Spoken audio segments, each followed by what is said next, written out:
Tous les plats cuisinés pendant l'émission sont remis à des organismes soutenus par la Moisson Mascoutaine. Doux, sucré, amer, salé, acide. Aujourd'hui, je vous parle des saveurs. Bonjour et bienvenue dans ma cuisine.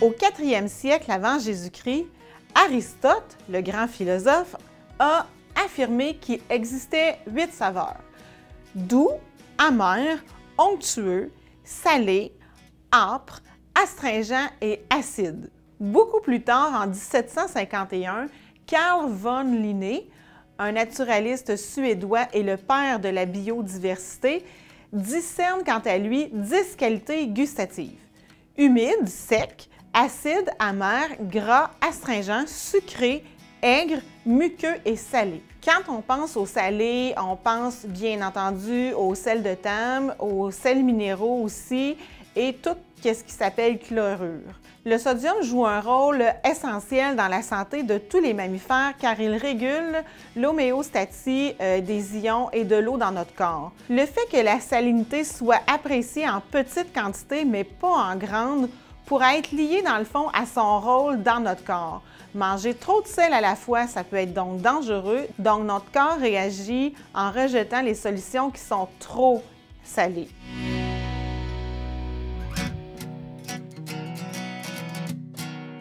Le sens du goût est présent dès la naissance. Aux premières heures de leur vie, les bébés ont déjà des préférences gustatives. Les papilles gustatives prennent forme entre la 7e et la 15e semaine de gestation et des études ont démontré que 3 à 4 mois avant la naissance, les fœtus pouvaient percevoir les goûts et les odeurs provenant de l'alimentation de la maman. Ces premières expériences-là modulent les préférences des nouveau-nés, préférences qui influencera leur goût tout au long de leur vie.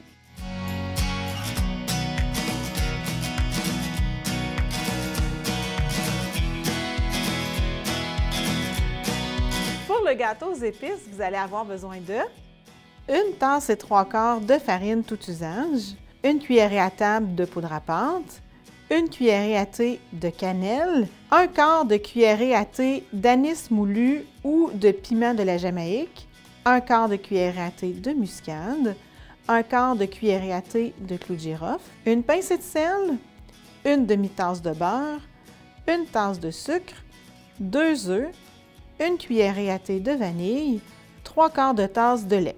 Alors, dans un bol, on va mélanger la farine, les épices et les levures. On finit avec notre pincée de sel. Alors, 2 tours, ça devrait faire le travail. Dans un autre bol, on va crémer le beurre avec le sucre. On va ensuite ajouter les œufs et la vanille et battre ça pendant 5-6 minutes pour que ça fasse un mélange vraiment léger et mousseux.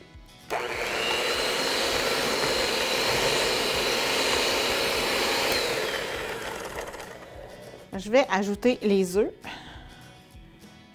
et la vanille.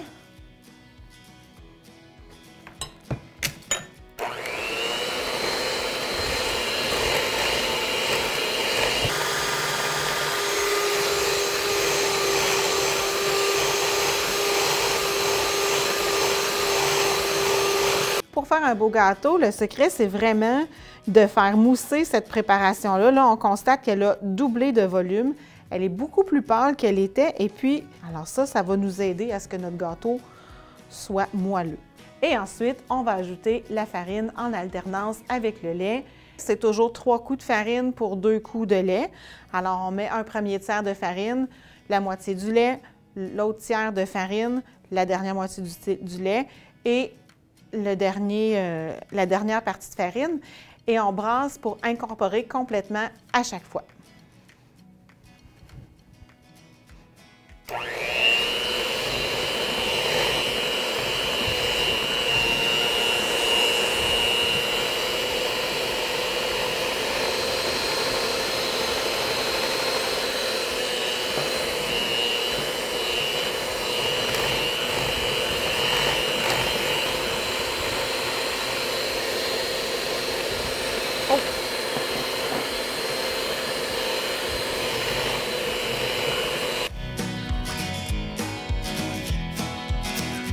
Ce gâteau-là, là, il est tellement bon, là. Déjà, il sent les épices. On va verser ça dans un moule de 9 pouces graissé et enfariné, rond ou carré, et on envoie ça au four à 350 pour à peu près 45 minutes. Le goût sucré ou la douceur, dans le fond, c'est tout ce qu'on mange puis que ça goûte le sucre. Dans votre liste d'ingrédients, tout ce qui se finit par ose, glucose, fructose, tout ça, c'est des sucres et il y a aussi beaucoup d'édulcorants. Le goût du sucre est très plaisant et comme il déclenche la production de dopamine et d'endorphine, donc des hormones du plaisir, ce goût-là peut devenir très addictif. La douceur semble être un marqueur de sucre qui donne au corps une énergie rapide, des glucides qui constituent des réserves d'énergie pour notre corps. D'un point de vue nutritionnel, ces deux fonctions-là sont extrêmement importantes pour la survie. Le sucre donne l'énergie nécessaire au combat ou à la fuite en cas de danger et l'apport calorique vous empêche de devenir malnutri et de mourir de faim ou de dépérir de maladie. C'est ce qui fait que le corps humain aime le sucre.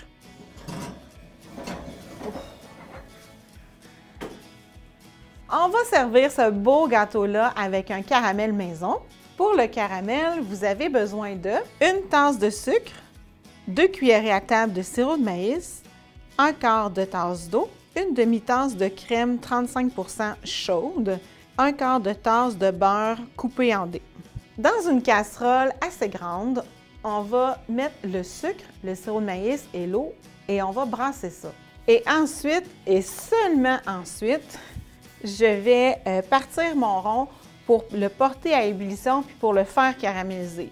C'est vraiment important pendant cette étape-là de ne pas brasser le caramel parce que ce qui peut arriver, c'est que ça fige en sucre et là, à ce moment-là, ça va brûler. La touche de sirop de maïs qu'on a mis dans le sucre, c'est un peu pour prévenir ça si jamais il arrivait quelque chose. On va retirer la casserole du feu et ensuite on va ajouter la crème en fouettant et vous allez voir, il va falloir faire attention aux éclaboussures et tout le caramel dans le fond va refiger. On va prendre la casserole, on va la remettre sur le feu et on va brasser jusqu'à temps que le caramel refonde à nouveau et nous fasse un produit vraiment onctueux. Je vous conseille vraiment de repartir ça sur un feu assez doux parce que on peut le brûler assez rapidement. On va retirer la casserole du feu à nouveau et on va ajouter le beurre et on va le brasser jusqu'à temps que le beurre soit fondu. Si vous voudriez ajouter quelques grains de fleur de sel ou une touche de vanille, ce serait le moment de le faire. Rendu à cette étape-là, moi, ça arrive aussi que je mette des pacanes grillées dedans aussi. On transfère ça dans un bol en verre ou en métal, mais pas en plastique parce que c'est encore très chaud et on va le laisser tiédir sur le comptoir. Aussitôt qu'il sera refroidi, je vais fermer le couvert pour le conserver un peu plus longtemps et ça se conserve à la température de la pièce.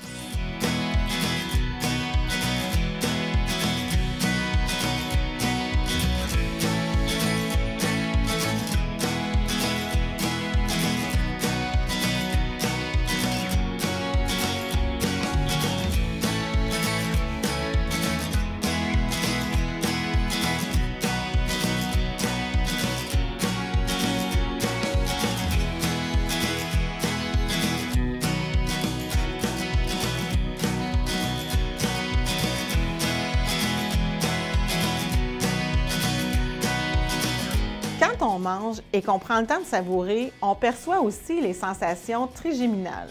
On a au-dessus de la partie molle du palais 2 nerfs trigéminaux. Ce gros nerf-là se divise ensuite en 3 nerfs qui sont bien distincts.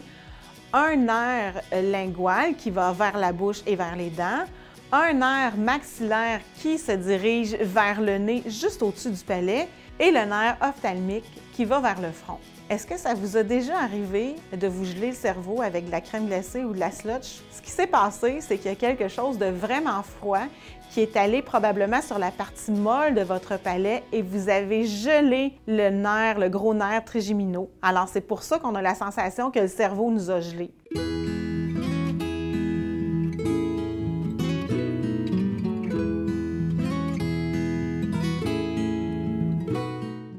le potage de navets à l'érable, on a besoin de 3 cuillerées à table de beurre, un gros oignon coupé grossièrement, une carotte coupée en rondelles, un gros navet pour donner environ 4 tasses de navets en cubes, une pomme de terre en cubes, 2 cuillerées à table de farine, 5 tasses de bouillon de poulet ou de légumes, du sel et du poivre, 2 tiers de tasse de crème ou de lait, 1 tiers de tasse de sirop d'érable. Dans une casserole, vous allez faire fondre le beurre. Ensuite, vous allez ajouter les oignons pour les faire suer un peu. Les faire suer, ça veut dire les faire cuire dans le beurre jusqu'à temps qu'ils deviennent transparents.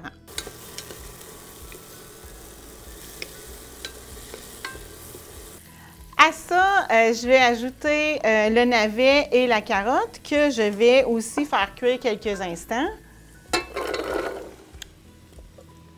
On va poursuivre en ajoutant les pommes de terre et la farine qu'on va bien mélanger pour que la farine enrobe un peu tous les légumes que je vais mélanger comme ça. Les pommes de terre dans cette recette-là servent à 2 choses, à aller donner de l'épaisseur un peu au potage et aussi d'aller calmer un peu le goût du navet qui peut être un peu âcre. Même chose pour la carotte, c'est la raison pour laquelle elle est dedans.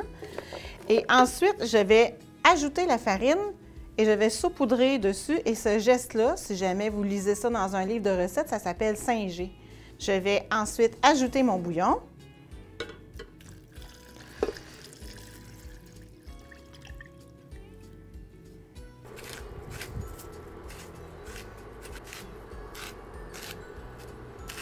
On va porter à ébullition et ensuite on va laisser mijoter un bon 20 minutes ou jusqu'à temps que les légumes soient bien tendres. Quand vous allez faire mijoter, faites attention de ne pas mettre votre rond trop fort parce que comme il y a un peu de farine dedans, ça peut coller facilement dans le fond. On sait que les odeurs, c'est ce qu'on perçoit par le nez, donc l'odeur du pain, l'odeur des fleurs, puis une bonne sauce à spaghetti cuisinée à la maison, mon Dieu que ça sent bon. Les récepteurs des odeurs sont situés dans le haut de la cavité nasale. Il y a aussi les arômes. Les arômes, elles, ce sont des odeurs qui sont dégagées par les aliments.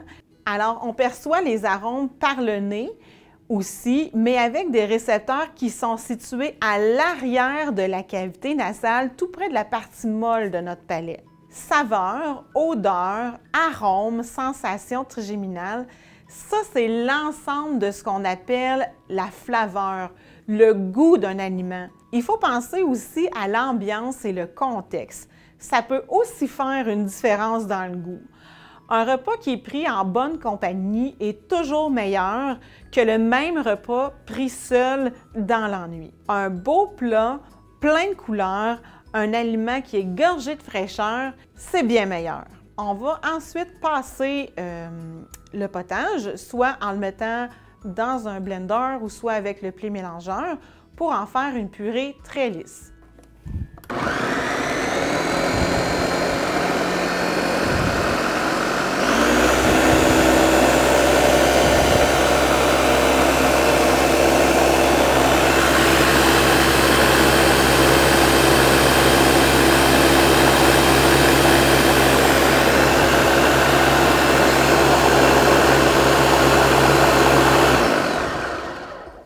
Et ensuite, pour terminer, on va ajouter le sirop d'érable pour bien mélanger encore et la crème qui peut être ajoutée soit directement dans le chaudron ou soit dans chaque bol.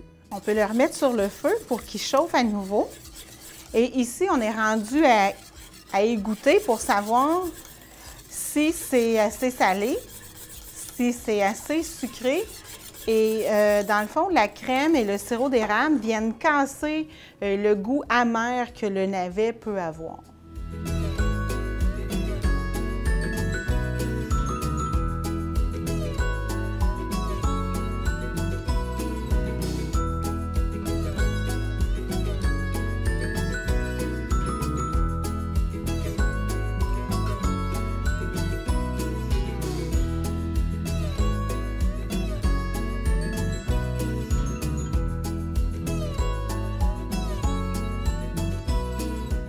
La saveur amère, c'est une saveur qui est rude, qui est âpre, qui n'est pas agréable du premier coup. Dans cette catégorie-là, on va retrouver les campes, les navets, les endives, le céleri, le café, le chocolat, tout ça, ça a des côtés amers. D'emblée, l'être humain repousse les goûts amers. Instinctivement, l'humain repousse tous les goûts amers parce qu'on suspecte que ces aliments-là sont toxiques. Nous avons 30 types de récepteurs pour l'amertume, pour un type de récepteur pour toutes les autres sortes de saveurs. Dans l'humanité, repousser l'amertume nous a souvent sauvé la vie, mais en petite quantité, à l'âge adulte, on apprend à aimer certains composés qui ont un effet positif sur notre corps, comme la caféine et d'autres polyphénols végétaux. Qui ne connaît pas l'acidité? Le citron et tous les vinaigres, bien entendu, et il y a beaucoup de fruits qui sont pas mûrs qui ont un goût qui est assez aigre aussi. De façon innée, l'être humain associe l'acidité aux aliments périmés, ce qui explique une certaine méfiance lorsqu'on goûte des aliments acides pour la première fois. Les goûts aigres nous aident à détecter la présence d'acide dans nos aliments et comme le sel, c'est généralement agréable en petite quantité, mais en trop grande quantité, on n'aime pas ça. C'est à cause de ça que les goûts aigres nous aident à évaluer si la nourriture est encore bonne à manger. Par exemple, quand les fruits sont pas mûrs et sont trop acides, on ne les mangera pas. C'est la même chose pour l'acide lactique dans le lait. Alors, quand la concentration d'acide lactique augmente dans le lait, il devient trop vieux parce qu'on associe que c'est acide, donc on ne le consommera pas non plus. Ceci dit, la production d'acide lactique, lorsqu'on procède à une fermentation, c'est très important, mais on n'oublie pas que c'est en milieu contrôlé. On est généralement avec environ 10 000 papilles gustatives et elles ont une durée de 8 à 10 jours. Elles se renouvellent donc continuellement, mais en vieillissant, certaines ne se renouvellent plus et c'est pour cette raison-là que les personnes âgées, même si elles n'ont jamais fumé, ont besoin de plus de sel ou plus de vinaigre pour percevoir les saveurs.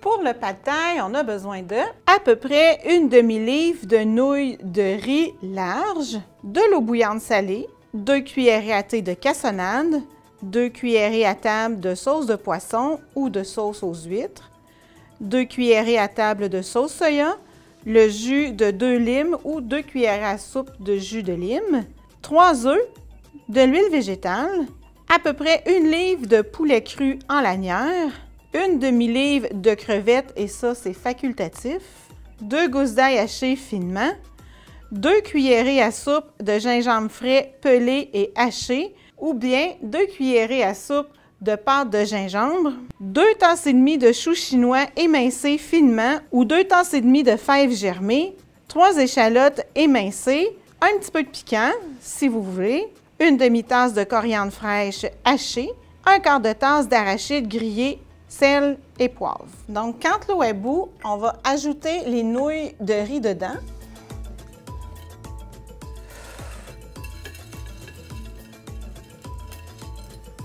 On va laisser ça dans l'eau. C'est pas nécessaire de laisser notre chaudron sur le feu. Là, on fait juste laisser les nouilles dans l'eau une quinzaine de minutes. Elles vont ramollir et c'est ça qu'on veut. On va battre les œufs bien comme il faut. On va déposer une poêle sur le feu, anti-adhésive dans un monde idéal. Puis mon but, c'est de faire une crêpe le plus mince possible avec ça.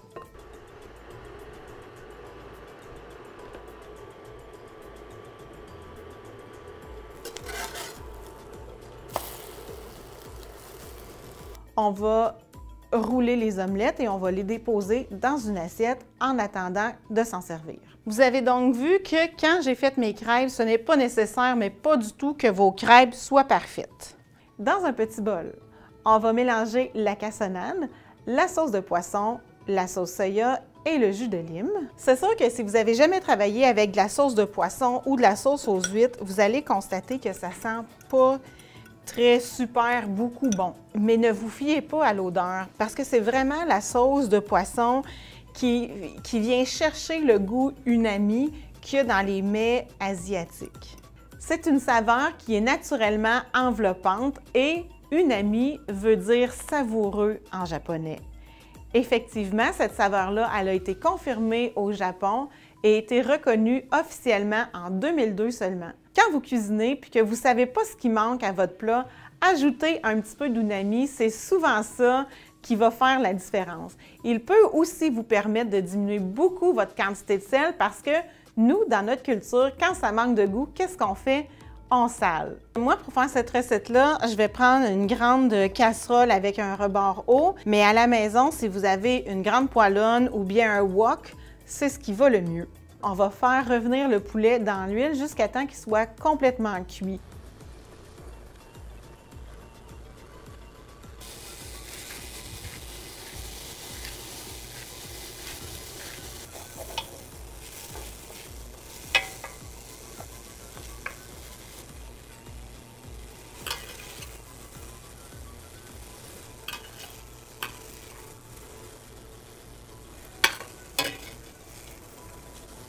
Alors, dans le fond, ce que je vais faire pour continuer, ça va être de remettre un petit peu d'huile dans ma casserole et je vais ajouter ensuite de ça le chou chinois, les échalotes, le gingembre et l'ail et je vais faire sauter ça 2-3 minutes. Ensuite, je vais ajouter les crevettes.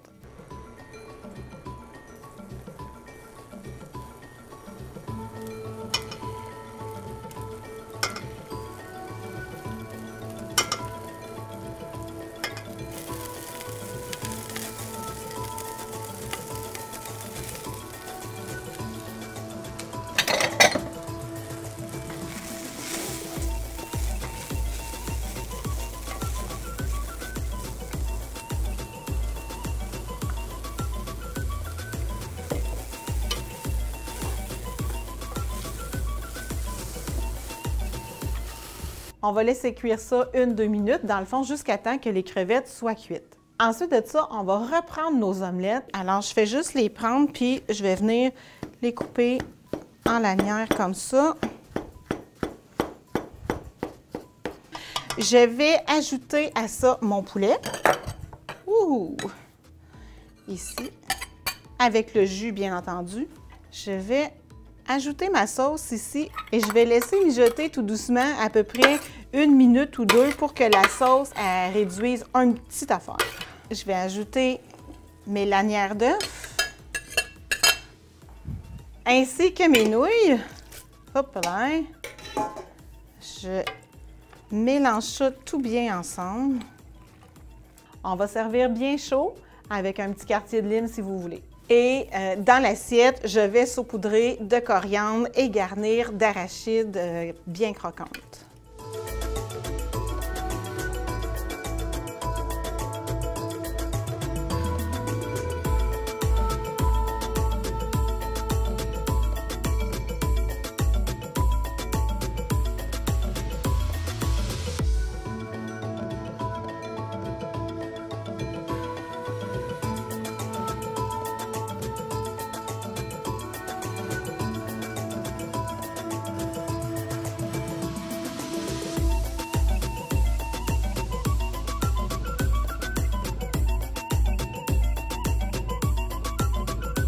On pense que la saveur unami, la dernière saveur, est un signal pour l'une des parties les plus importantes et les plus fondamentales de notre nutrition, c'est-à-dire les protéines que l'on retrouve en abondance dans les viandes, les œufs, le lait et divers haricots. En fait, c'est le glutamate. C'est un acide aminé qui stimule ces récepteurs-là. On sait que les protéines ont des chaînes d'acides aminés et pour cette raison, on peut penser que l'affinité des hommes pour l'unami est étroitement liée à la survie de l'humanité car cette saveur nous pousse à consommer des protéines. Dans l'industrie, pour avoir cette saveur-là, le plus souvent, on ajoute du glutamate monosodique. Dans quoi il y a du glutamate? Bien, à peu près tout ce qui contient des protéines, les viandes, les poissons, les haricots, tout ça, la sauce soya, la sauce tamari, la sauce de poisson, le miso et bien entendu du glutamate monosodique que vous pouvez acheter en épicerie et qui s'appelle Accent. Concernant les saveurs, il est aujourd'hui reconnu que l'on perçoit le sucré sur le bout de la langue, l'amer sur l'arrière-centre, le salé sur les côtés en avant, l'acide sur les côtés en arrière et l'unami au centre. Mais des études récentes commencent à douter que les zones de saveur soient si définies. On pense effectivement que les papilles gustatives peuvent distinguer plusieurs saveurs.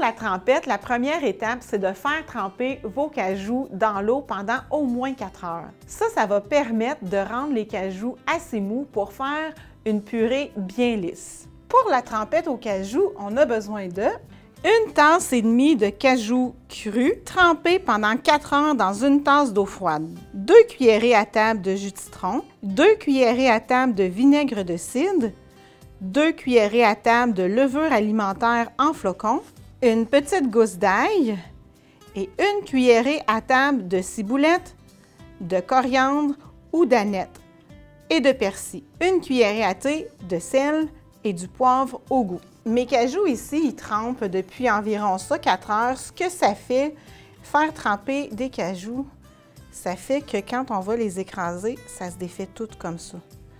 Tu sais, c'est vraiment mou. On va prendre nos cajous égouttés, qu'on va transférer dans le bol d'un robot culinaire avec tous les autres ingrédients sauf les fines herbes, le vinaigre de cidre, le jus de citron, l'ail. La levure alimentaire dans cette recette-ci va vraiment venir donner du goût. Pour comparer le goût de la levure alimentaire, on parle souvent de parmesan, c'est le goût que ça vient chercher.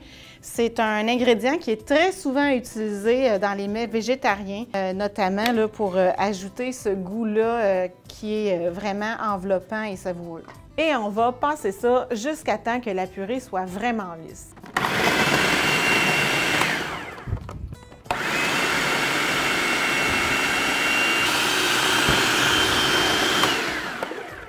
Alors, si on s'aperçoit que la purée n'est pas assez homogène pour le goût que vous avez, on peut ajouter une petite touche d'huile ou une petite touche d'eau, mais je vous dirais que l'huile fait un meilleur travail. Alors moi, je vais en ajouter une touche seulement.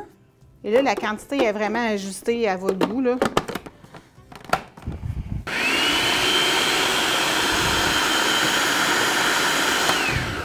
Bon, quant à moi, la texture, elle est bien parfaite. Pour une trempette, si on veut que ça reste sur le légume ou le craquelin, bien, on souhaite que ce soit quand même, que ça se tienne quand même un peu. Alors, je vais ajouter ensuite les fines herbes. Et puis là, je vais repartir mon robot culinaire juste pour mélanger, mais je ne veux pas que nécessairement mes fines herbes soient complètement réduites en bouillie dans ça.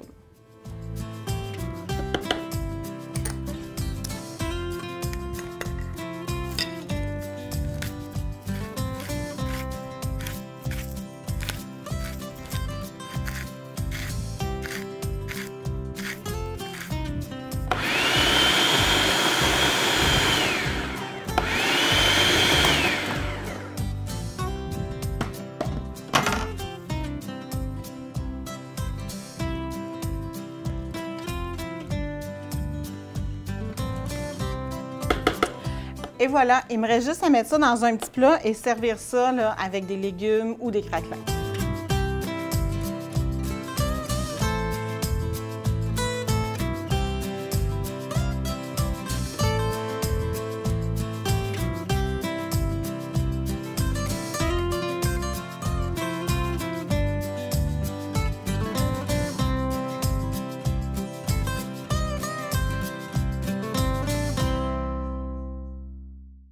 Je vous remercie beaucoup d'avoir été avec moi aujourd'hui. Je vous invite à aller visiter le site de la Moisson Mascoutaine pour y retrouver toutes les recettes et je vous attends la semaine prochaine. On va parler des œufs.